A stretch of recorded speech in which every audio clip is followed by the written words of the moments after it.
Ji hello and अस्सलाम वालेकुम। सो यहाँ पर हमारे पास क्वेश्चन है, कहते हैं हाउ मैनी ब्रिक्स, कितनी ब्रिक्स चाहिए।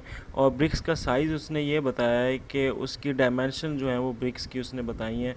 और वो कहता है कि एक साइड मतलब उसकी 6 है, दूसरी 12 सेंटीमीटर है और तीसरी 24 सेंटीमीटर है। ठीक है, ये उसने 3 डायमेंशन दिए हैं। कहता है इस तरह की एक ब्रिक्स है, यानी उसकी 3 साइड्स जो ब्रिक की होती है ना, लेंथ विड्थ और हाइट, वो इस तरह कुछ है। कहता है उससे आपने एक क्यूब बनाना है, तो क्यूब बताओ बनाने के लिए कितनी ब्रिक्स चाहिए होंगी। तो जब भी ऐसा क्वेश्चन आए तो इसमें आपके जहन में सबसे पहले आना चाहिए कि अगर आपने क्यूब बनाना है तो क्यूब ऐसी चीज़ होती है जिसकी सारी साइड्स क्या होती हैं, बराबर होती हैं। चारों साइडें क्या होती हैं, तीनों साइड्स क्या होती हैं, बराबर होती हैं, यानी लेंथ भी, विड्थ भी और हाइट भी, तीनों चीज़ें बराबर होनी चाहिए। मगर यहाँ पे ब्रिक्स की तीनों चीज़ें बराबर नहीं है। तो वो कौन सा ऐसा मल्टीपल है जो इन तीनों साइड्स का कॉमन है, वो कौन सा ऐसा टेबल है, वो कौन सा ऐसा नंबर है जो जिसके पहाड़े पे ये 6 भी जाता है, 12 भी जाता है, 24 भी जाता है। क्योंकि अगर हमें वो टेबल पता लगेगा तो फिर हमें पता लगेगा कि उतनी लेंथ तो लाजमी चाहिए ही चाहिए, मैक्सिमम। तो इसलिए हम सबसे पहले हमें चाहिए LCM, यानी कि लीस्ट कॉमन मल्टीपल, ताकि हमें पता लगे कि देखें अगर एक साइड 24 की है और दूसरी साइड 6 की है, तो अब एक साइड तो 24 की लग गई, दूसरी साइड भी 24 कितने की लगनी चाहिए, वो उतने की लगनी चाहिए जो 6 के पहाड़े पे उसके साथ मैच करे। 24, 6 और 12 एक ही पहाड़े पे आए, तो वो एक ही टेबल एक ही पहाड़े पे कब आते हैं, जब वो मल्टीपल्स होते हैं।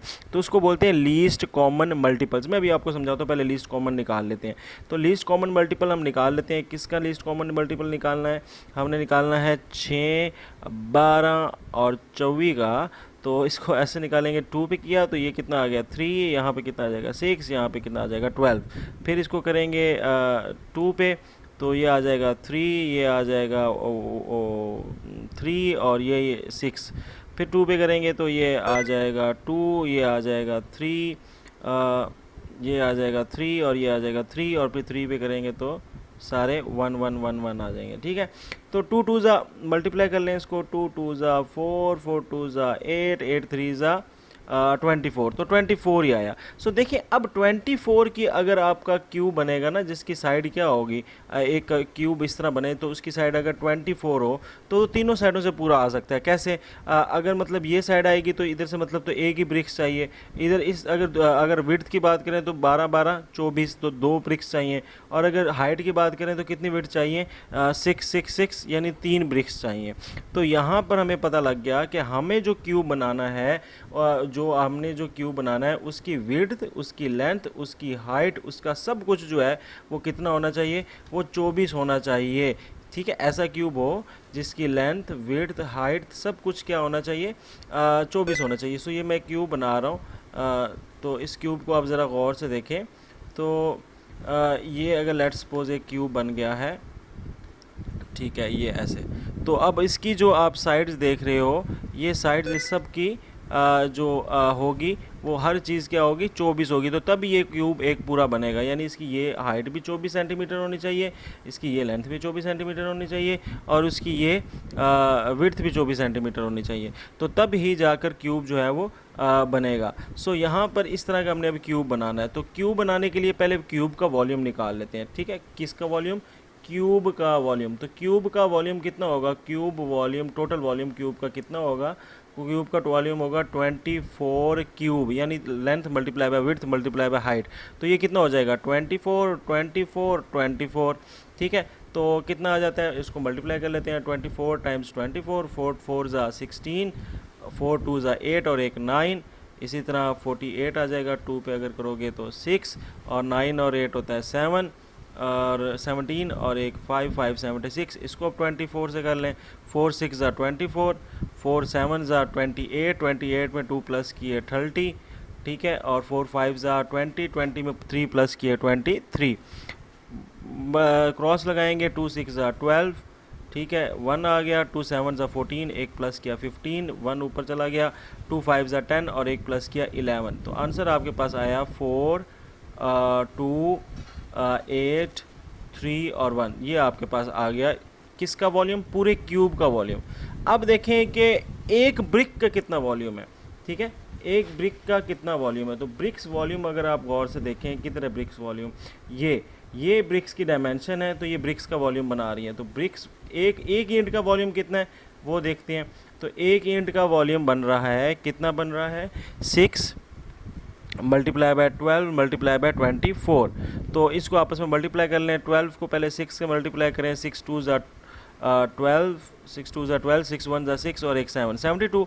और 72 को जब 24 से मल्टीप्लाई करेंगे, 4 2 ज़ा 8, 4 7 ज़ा 28, 2 2 ज़ा 4 और 2 7 ज़ा 14। ठीक है, तो ये आ गया 8 और 4 को प्लस किया 12 और 3 3 और 5 7 और ये 1728। तो ये इसका वॉल्यूम आ गया 1728 सेंटीमीटर क्यूब और इसका वॉल्यूम आ गया ये क्यूब। अब यहाँ पर हमारे पास टोटल वॉल्यूम कितना है 13824 और एक चीज़ का वॉल्यूम कितना आ रहा है 728 सेंटीमीटर क्यूब। तो अब अगर आपने नंबर ऑफ़ ब्रिक्स निकालनी है तो कितना आसान तरीका है कि आप टोटल वॉल्यूम को डिवाइड कर दो किसके ऊपर, 1 वॉल्यूम पे। मिसाल के तौर पे अगर आप बात करें कि ये एक वॉल्यूम है, इसमें एक ईंट जो है वो 2 ले रही है जगह, 2 सेंटीमीटर क्यूब जगह ले रही है। तो बताओ 8 सेंटीमीटर क्यूब पे कितनी जगह लेंगी, तो मतलब 4 लेंगी। तो इसी तरह यही है कि अगर एक क्यूब है उसका टोटल वॉल्यूम है 1324 सेंटीमीटर क्यूब, तो बताएं कि अगर एक का है 1728 तो टोटल कितनी ब्रिक्स होंगी। तो आपने उसको डिवाइड कर देना भाई, तकसीम कर देना ना। तो जब आप इसको एग्जैक्टली तकसीम करेंगे तो यहाँ से आप तो देख लें 10 तो इसका कटिंग करने के बाद आता नहीं, 12 पे भी नहीं आना, 6 या 8 पे आएगा। तो इसको करके देख लें 728, मतलब कटिंग करनी है, 728 का टेबल पढ़ना है कि 13824 आ जाए। तो लेट्स सपोज पहले मैं 8 पे पढ़ के देखता हूँ। तो 8 8 ज़ा 64, ठीक है, 8 2 ज़ा 12 और 12 में 6 प्लस किया 18, 8 2 ज़ा 8 ज़ा 64 और 6 आ गया, 8 2 ज़ा 12, 8 2 ज़ा कितना होता है 16 और 6 22, ठीक है, 2 ऊपर चला जाएगा। 8 7 ज़ा 56 में 2 प्लस किए 8 58 और 8 1 ज़ा 8 और 8 में 5 प्लस किए तो 13। देखिए एग्जैक्टली आ गया 13,824, यानी इसका टेबल पढ़ो 8 पे तो ये आता है। सो 8 ब्रिक्स चाहिए इसको क्या करने के लिए, इस तरह का क्यूब बनाने के लिए।